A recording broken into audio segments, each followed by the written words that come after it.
Hey, Jeff Muller here, New Jersey sports guys. It's a little later than normal. I like to get on. It's a Tuesday evening, and thanks for joining us. Thanks for joining me. I appreciate it, and please give us a like, give us a subscribe. We'll try to keep you entertained for a little block here that we try to get on every day if possible. And you know how your days are. There's no perfect day, and a world in this world. Sometimes you do get them. You get a good day and everything kind of rolls your way, but it's not always possible. So we kind of try to plow through everything. And I hope you're doing well out there. I hope you're safe. Hope you're healthy. Um, the buzz around New Jersey, New York still is the Knicks. It's the aftermath of Saturday still going on. Why not? When you don't win a championship in 53 years, you deserve some time, some dedicated time, right? Um, and I was just um, looking back at that '73 team, which it still comes to me because I remember being a rabid fan. It tailed off when the Knicks started losing, and I was working out of Philadelphia. But I'm still a rabid '73 fan, and still like that team because they just were so mesmerizing playing in a garden and being on watching those games in a garden floor, the crowd. This year that brought a lot back this year, a lot of memories of those teams. And just that whole atmosphere at the garden. I saw that a lot more this year than in the past. um, Thinking back on that '73 team, the following year they lost a couple of pieces. Dick Barnett was waived.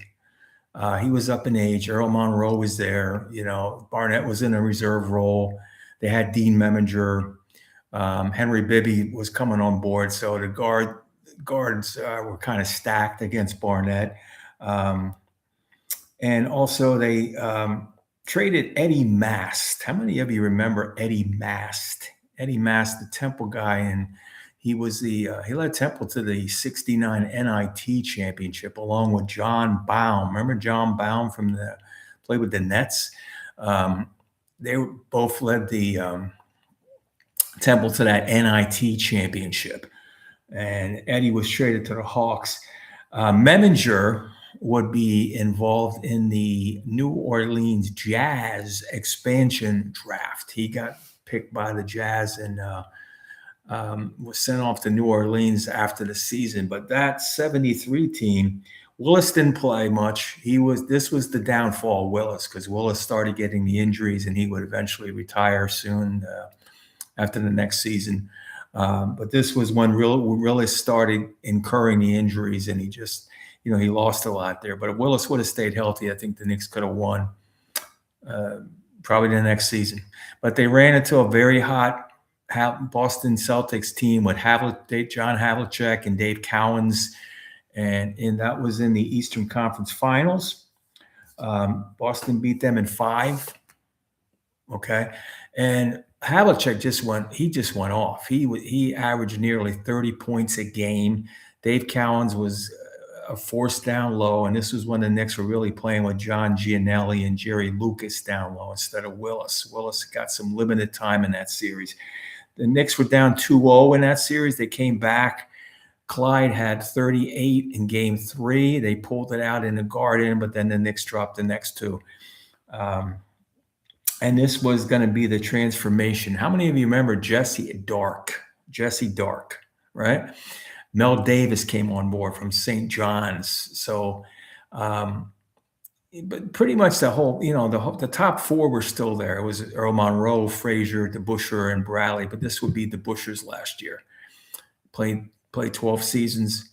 He played a lot of years with the Pistons before he came over with the Knicks, and I think he might be the only player still from Detroit Mercy, David DeBusschere. But just such when he picked him up in '66, such a guy that really Willis and him really kind of put them over the top. Clyde was going to be good. Okay. Following year, that's when things started to unravel a little bit. They went 40-42. Okay, and like I said, Willis didn't play much. You still had that core. Clyde was there. Monroe was there. Bradley was there. But these were the years of, I'll give you these names. See how many of these names that you remember out there. How about Jim Barnett? Okay. Mentioned Mel Davis, Jesse Dark. Howard Porter was a Knick.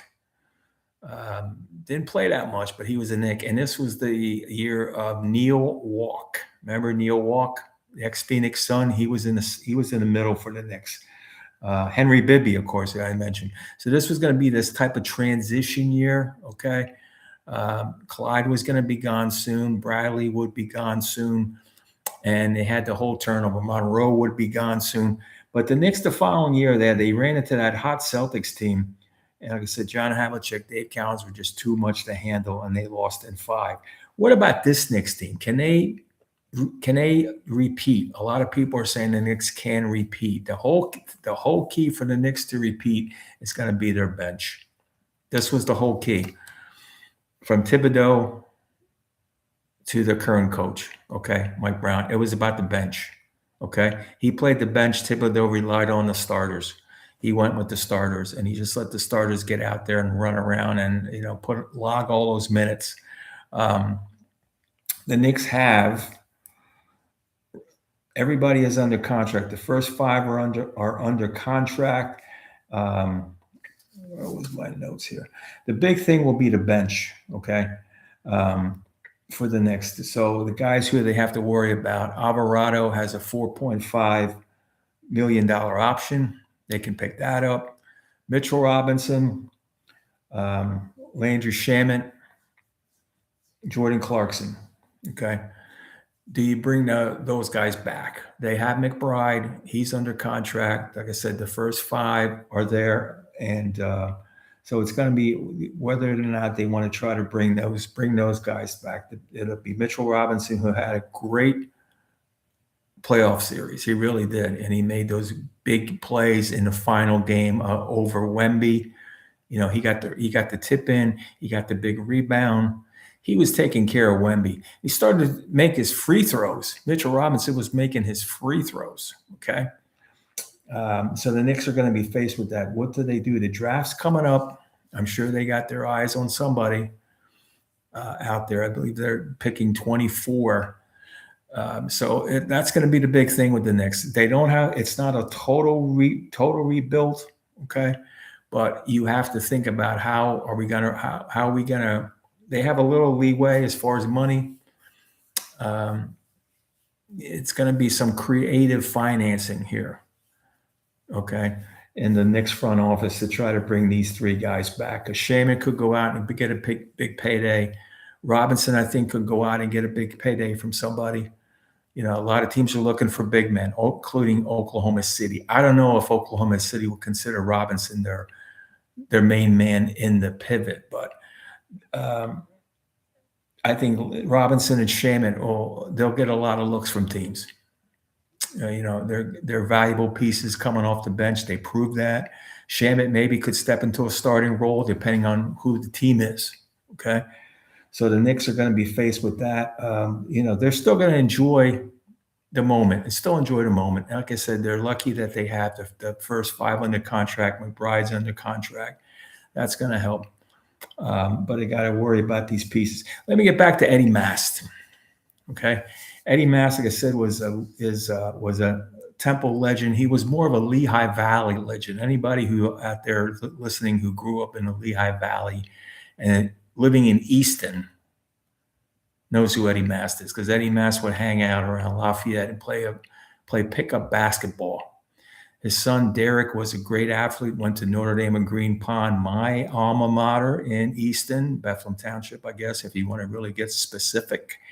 Tragically, Eddie Mast died of a heart attack playing basketball. He did what he loved. But Eddie Mast was a legend in the Lehigh Valley. Nice guy. You could see him around. You knew who he was. He was this big 6'9" guy with long hair, had the ponytail. You knew who he was because there wasn't many 6'9" guys around in the Lehigh Valley. But I was looking back and said the legend of Eddie Mast. Okay. Here's a note for you, too. Talk about New York taxes. Remember when John Harbaugh came in? Some of the Giants got he became the $20 million man. Well, that $20 million went down to $8. for hardball with taxes. The Knicks, the Spurs, they picked up an extra check, $770,000, like those guys needed, but $770,000 for being in the playoffs. Taxes, New York. Guess how much the Knicks walked away with? They came home with $354,000. So that almost got cut in half with what they received for being in the finals. $354. The Spurs, there's no state tax in Texas. Okay, they walked home with $464,000. Okay. Welcome to New York. Another reminder of being in New York. Speaking of New York, how about the Mets? I was just watching. They just finished here. I was watching the end of the Mets. Kodai Senga pitched tonight. Looks like the same old Senga. You know, he looks good in spurts. He got 5 strikeouts. First inning, he gets lit up. He gives up 2 home runs. They get behind 4-0. Okay. He only gave up 2 hits, but they were both home runs. Okay. Struck out 5 on the night. So I think, you know, the Mets are going to have to go with Senga because they lost Christian Scott, which was a huge break, a huge tragedy for them. Maybe that's probably too strong of a word, but took a big hit by losing Scott because he was starting to pitch well.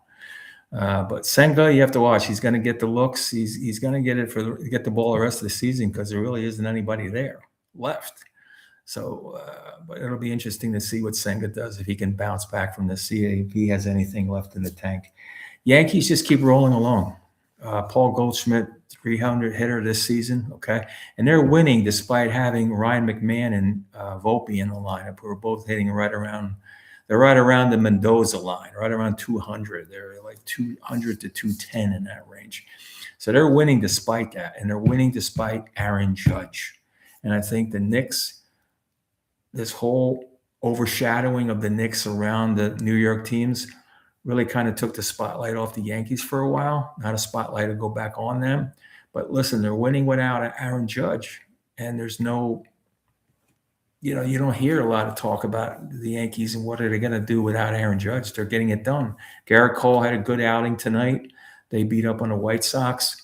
Okay, so that's what we'll have to follow as we go along, the Yankees and the Mets. The Mets, you know, Mets fans, I'm pulling for you out there a little bit to see.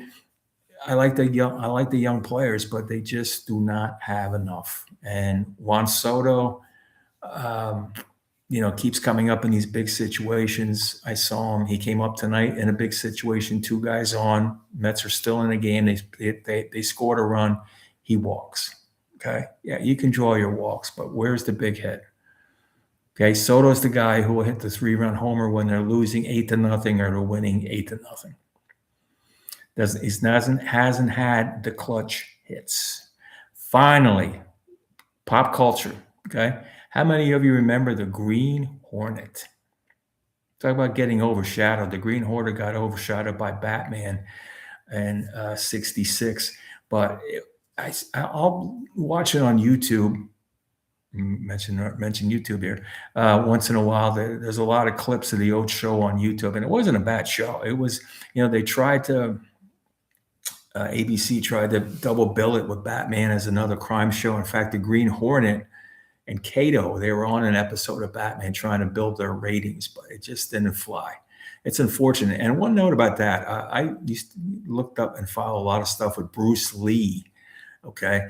And the filming, they couldn't film. They had to slow down the filming when Bruce Lee did his, I guess you would call karate. I'm not sure what the exact term was, but when he used his moves, they had to slow down the filming because Bruce Lee was so fast. He was just so fast at what he did with his moves. Supposedly cameras couldn't keep up with him. You know, and so, and again, you watch any of the Bruce Lee movies, this guy is an instant flash with his stuff. But Green Hornet, if you get a chance, watch an episode. It'll bring back some memories. All right, we're gonna wrap it up. Thanks again for joining. Give me a look. Tell your friends. Give me a subscribe, and we'll talk to you tomorrow. Remember the legend of Eddie Mast. People in the Lehigh Valley, you know who I'm talking about. I'll talk to you later. Take care. Bye.